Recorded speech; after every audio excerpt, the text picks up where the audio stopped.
Hello and welcome to my Premier League Game Week 1 predictions. It kicks off tonight with Liverpool versus Bournemouth. Big game tonight, of course. So don't forget to like, share, subscribe when you are watching my videos. And let's dive straight into the Premier League predictions for Game Week 1 this weekend. So the first game obviously kicks off tonight with Liverpool taking on Bournemouth. Liverpool done a lot in the transfer window, brought in the likes of Florian Wirtz, Hugo Ekitike.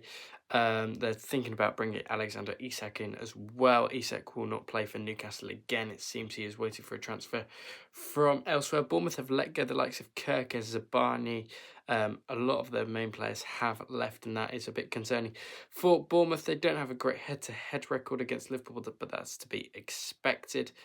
I think Liverpool will be quite dominant in this one at Anfield. They'll get the place rocking. It's opening night. They're going to want to win on opening night. Liverpool, I'm going to back them in this one. I just think they're going to have too much quality under Arne Slot.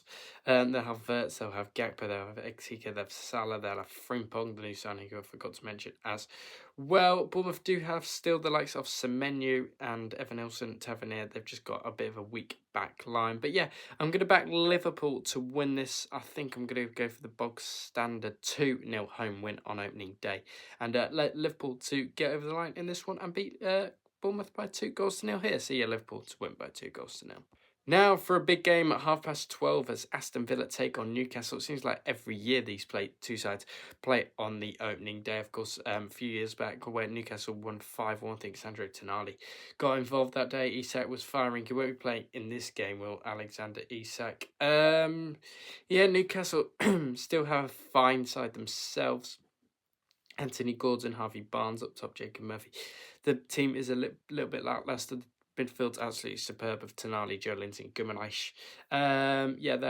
As for Villa, they'll have Marlon, Rogers and Watkins. A very, very good side from both sides. I think Villa's home form was always good to start the season. Under Unai Emery, I do back them to win the Europa League as well, as much as it pains me to say it. Pau Torres and Konsa up at the back. I think Villa won 4-1 here last season. I'm going to back Villa again. I'm going to go for a 3-1. I think the Alexander Isak stuff is really going to put a bit of an issue on Newcastle. So, I'm going to back Aston Villa to win this by 3-1, and they usually have a good record at Villa Park. So, backing Aston Villa to win this by 3-1. Now into what could be a battle of two mid-table sides, and it's Brighton taking on Fulham and Marco Silva. Not really much going in or out of Fulham as yet, as we know anyway. I think they could be in a bit of trouble. Could Fulham? Well, no, not trouble. Just staying around where they stayed last season. Brighton will be looking to finish how they did last season with Fabian Hertz. There was a good little end to the season for them. Correct me if I'm wrong. They played each other back in March and Brighton won that 2-1 at the Amex. And it was a 3-1 win for Fulham back in December at Craven Cottage. Need Brighton to get a clean sheet for my FPL side as I've got Verbruggen in net. I was going to create a league, but it's too late for that now, and nobody will probably join. Just won't happen. We've got a few in the fantasy FL, which is great, but I think it'd be too late to start an FPL 1. Anyway, Brighton Fulham 1-1, ball draw, or just a bog standard 1-1 draw here for these two sides. I think they'll cancel each other out. They're quite evenly matched, and two sides that got themselves up there on merit. So back in a 1-1 draw here between Brighton and Fulham in this one. So 1-1 between these two sides. Sunderland take on West Ham then in Sunderland's first game back in the Prem at the Stadium of Light. It will be tough. It will be really difficult to stay up for Sunderland.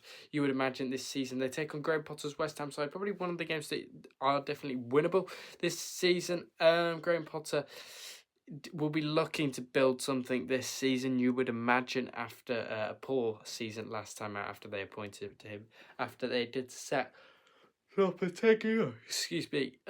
Sunderland, West Ham was a back in 2-2 draw last time these sides played in the Premier League on the 15th of April, and then West Ham won back in October. Sunderland have done a bit of business. They've brought in Reynoldo from Athletic, brought in Granit Xhaka. Some great players, some experienced players, and Simon Adingra as well. So yeah, not bad. Sunderland, Fulkrug, West Ham and Bowen. I feel like there's going to be too much quality. Paquetá and Wan-Bissaka as well. Ariola today, but it's still too much for Sunderland, I think, in this one. I'm going to bet West Ham United in this one for a 2-0 away victory against Sunderland. I really am not backing the newly promoted sides this season. So yeah, back in West Ham for a nice 2-0 away win over Sunderland here. So yeah, back in the Irons to win by 2-0.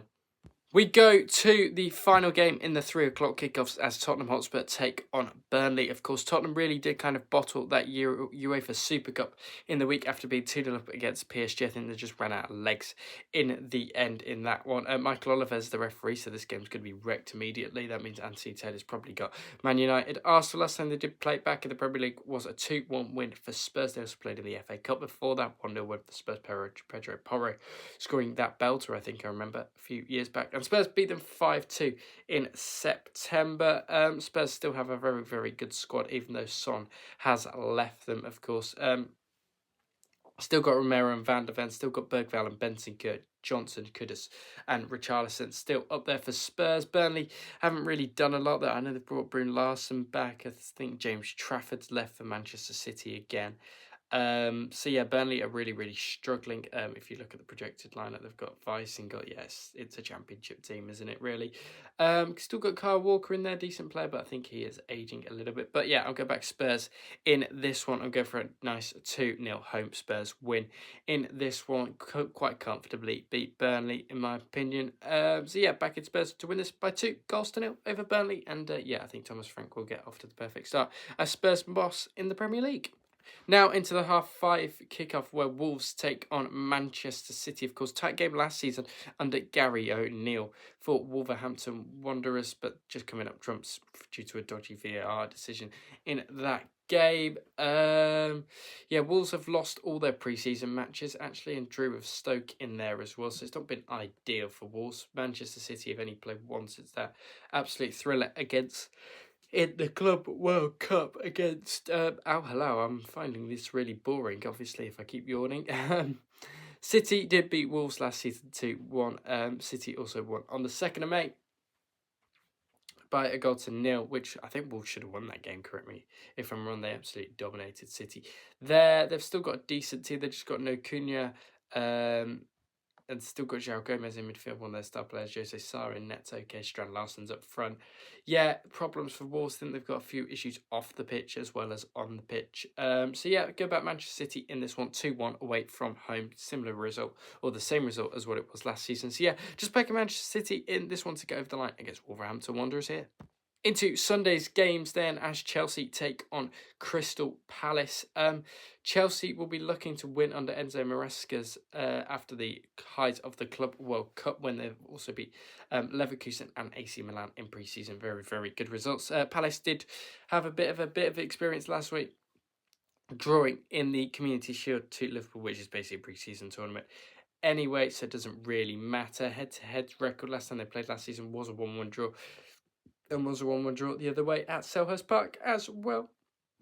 Nicholas Jackson's apparently still suspended from the Club World Cup. I don't think that's correct. Badia Shield's out, Colwell's out, Kellyman's out, Lavi's out, Fafana is out. Fafana just always out. No Nketiah, no Kamada, no Decore for Palace. I'm actually gonna back a draw in this one. You'd be surprised probably. I'm actually gonna back a 1-1 draw between Chelsea and Crystal Palace. I don't think Chelsea are gonna be quite off to a flying start, but we'll have to see. The people are saying that they could be winning the league. I personally don't buy that myself. But yeah, Chelsea 1, Palace 1 here. Nottingham Forest now take on Brentford at the City Ground, of course. No Wissa, which is pretty big from what Keith Andrews has said. Well, that is quite big news, and that might sway my opinion in towards Forest winning this match. But apparently, Nuno Espirito Santo hasn't said they are ready for this season upcoming. So, yeah, we'll have to wait and see on that one. It was a 2-0 win for Brentford back in May, where Forest nearly bottled European football, and then Forest went back in December. This is a tight one. Keith Andrews, don't really know much about him as a coach. I don't think he'd be a great coach. I think he was a set-piece coach or something. So yeah, I think Brentford are definitely going to struggle this season. But yeah, I think Forest might have a bit too much quality in this one, even though it's Nuno says they're not ready. I think they will be ready for this season. Forest will win this. I'm gonna go 3-1 to Forest in this one, just to beat Keith Andrews' side. Quite comfortable for Nottingham Forest in this one. I just don't think Brentford are going to be any good this season. So yeah, I'm backing Forest to win by 3-1 over Brentford here, quite comfortably. And yeah, Forest to win by 3-1 over Brentford here. Now into Manchester United versus Arsenal, one of the big rivalries in the Premier League as known to date. They've got Sesko, they've got Mbeumo, and Arsenal have Gyökeres and Zubimendi. So a lot of new signings on offer. It'd be interesting to see how they do. Last time they played last season was a 1-1 draw at Old Trafford, where Bruno Fernandes scored that amazing free kick. And then it was a draw. United won on penalties in the FA Cup, and then Arsenal won in December in the Premier League. Injuries wise, no Lisandro Martinez, no Gabriel Jesus. Apart from that, I think everybody's good to go. Trossard and Onana are doubtful for both sides. Simon Hooper's the referee. This game could be wrecked. Then, yeah, I think Arsenal are just going to get over the line in this one. I just think all the hype around United, remember, you're still shit. So, yeah, I think with Sesko and Mbeumo, they could provide a bit of a problem up front. But yeah, apart from that, I could see Arsenal absolutely winning this one. I'm going to go 1-0. I think it'll be tight, but I think Arsenal will just get over the line in this one. And yeah, Arsenal are just going to beat Manchester United here, and I'm going to go 1-0 to Arsenal over Man United. And the final game is Leeds versus Everton at Ellen Road on Monday night. And if Leeds aren't fired up for this, then I don't know what they will be for.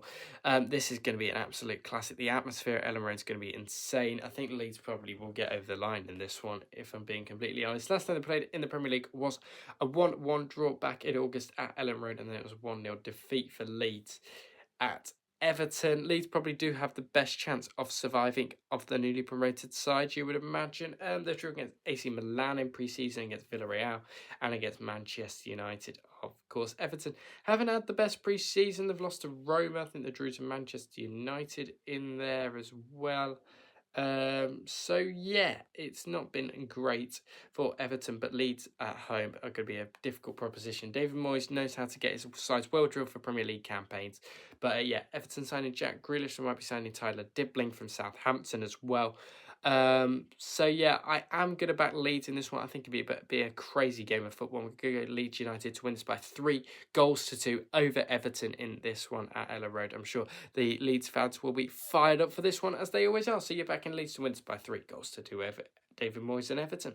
Thank you very much for watching my Premier League Game Week 1 predictions. If you did like the video, don't forget to like, share, subscribe, do all of that good stuff. And yeah, I'll speak to you on the next one, which will probably be EFL review on Sunday, because there are some midweek games next week as well. So yeah, I'll speak to you all on the next one.